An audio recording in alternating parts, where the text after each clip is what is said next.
Hi Valarie, welcome. Welcome to India and welcome to the Vedanta Delhi Half Marathon. So we have a few questions for you, which I don't know whether you're brave enough to answer, but we thought about shooting it your way anyways.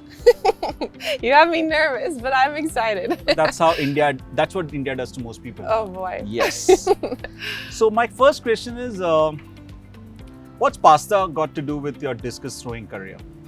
Gosh, the truth is pasta has everything to do with throwing the discus, and little did I know how much I would have fallen in love with pasta, which would lead to falling in love with discus. But I started throwing because my high school had an annual spaghetti dinner, and anybody that tried throwing got to go to the dinner, and something about that just got me. So I credit that as the best spaghetti I've ever had, and I've been looking for a competitor ever since, and I just can't find it.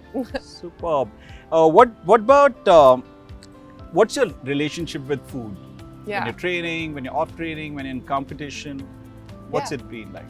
Yeah, I think I've come to appreciate as I've been getting older that, how you feel your body is so important for sport. And for me, that means trying to use food as fuel as much as I can. So trying to eat healthy, trying to have a lot of protein. So that way, when I eventually give into my ultimate love of French fries, it feels good. I mean, you got to be human, and we all have our things. So I love French fries. I love sweets and chocolate, but most of the time I try to really take care of my body and do what I can to perform at my best. Okay. So when you started off, was there a different career that you were attracted to, possibly dancing? Yes, dancing was my passion. I loved it. I was into ballet and jazz and hip hop and really did it full time and had the goal of wanting to be a backup dancer for a major singer. That was my dream, was to be able to go on a world tour as a backup dancer. And life has played out so differently than I ever imagined. But I'm grateful for just how opportunities have opened and where it's led. Wow. Would you have been a backup singer to an artist like Morgan Wallen, which most of us in India don't know about? Y'all need to check out Morgan Wallen. He is so good. I live in Texas, so I've got a thing for country music, and I think his music is just so good. He sings a lot about cowgirls and farms and very Texas things, so you might have to have an open mind, but I'm telling you, he's fire. So when it comes to working out and stuff and practicing, what do you mind doing? I mean, what do you like doing? Is it throwing or lifting? I do love both. I think the thing with throwing is it takes about a second and a half to do the motion, and you have to do it thousands and thousands of times. It's so repetitive, and you're really trying to just fine tune it.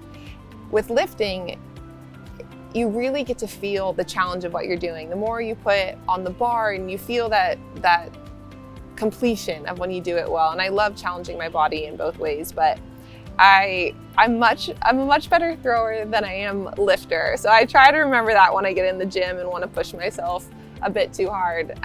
But I love how they work together, and think that's one of the great things about throwing is that combo. What's a hard, rigorous exercise schedule for you?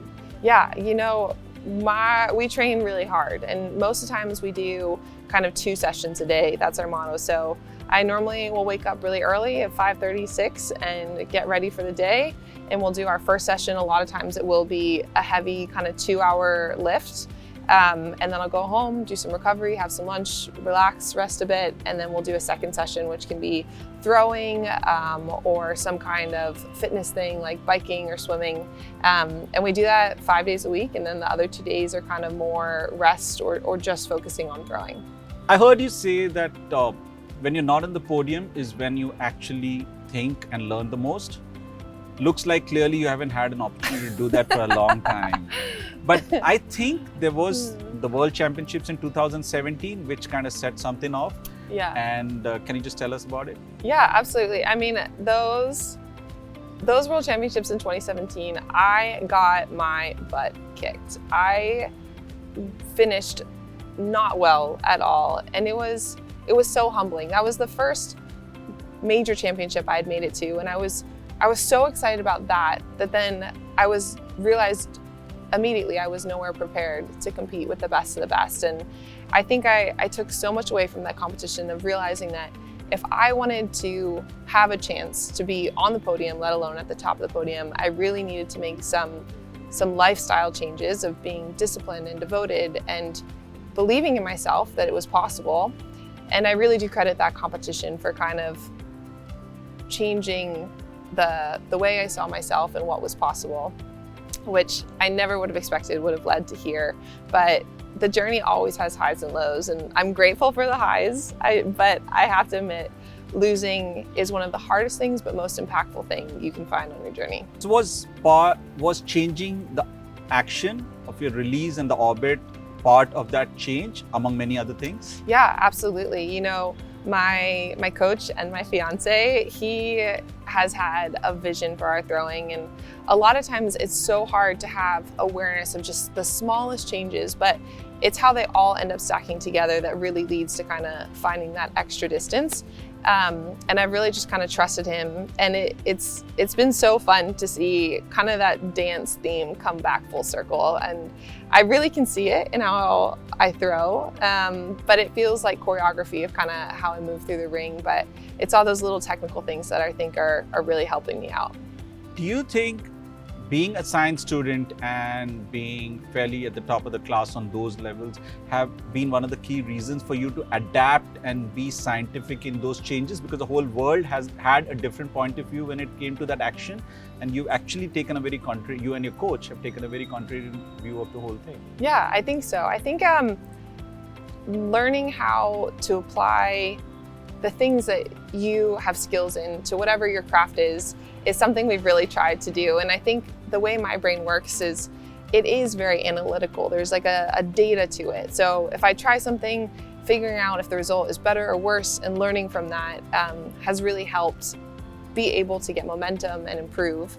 And I think that's just kind of how I'm wired, is always trying to optimize and figure out how to be just a little bit better all the time. So that's something that Microsoft lost out on and the world of sports gained. Yeah, yes, it's true.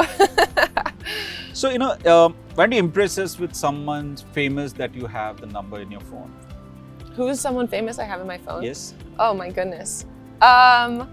Probably Christian McCaffrey. He's a football player for the 49ers. Yeah.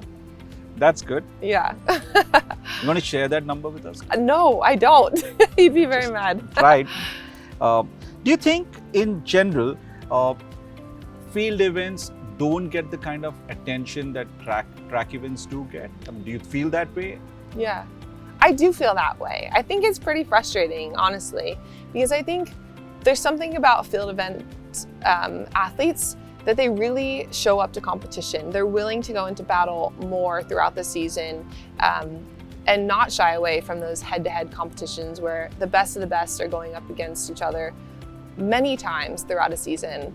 And I think there's something so beautiful and special and intense about that. You get those rivalries all the time. And I hope to continue to showcase that you can see that when you watch field eventers. So you had another backup event that I think you had, another thing that you discarded, which is a hammer throw, which you were fairly good at. Thank you. You just dropped another one. Yeah. The hammer was it was always fun for me. I felt like we never quite had the same bond as me and Discus, but I think it helped make me kind of a better athlete to have more things we were working on. Yeah. Thank you so much. I think that was very exciting. And that really gives an insight to a lot of things that Valarie Allman thinks about for the people in India. Thank you so much. Thanks, Valarie. Appreciate it. Bye-bye.